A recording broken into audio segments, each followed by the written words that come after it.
Walking in purpose sometimes makes us have to be sensitive to recognizing the seasons that we're in. And sometimes you're in a waiting season, and there's a such thing as good things, and there's a such thing as God things.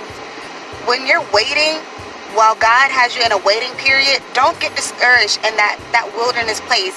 Allow that place to be a place that you're strengthened by. Let that be a place where you're planting good seeds, where you're learning, where you're developing, where you're being strengthened, and you remember the last thing that God told you to do. Is this a time where you can be writing, taking a class, investing into yourself? So when you come into that season of harvesting, that you're able to do it skillfully. So be mindful, what season are you in?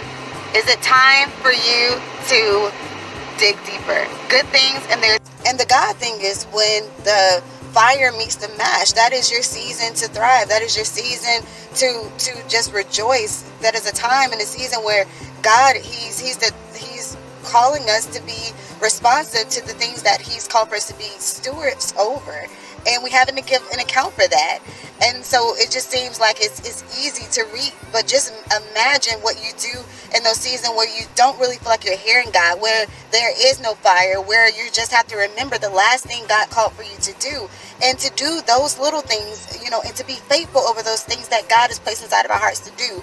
A dream can never die. Seed and faith, it is deposited into our lives by God.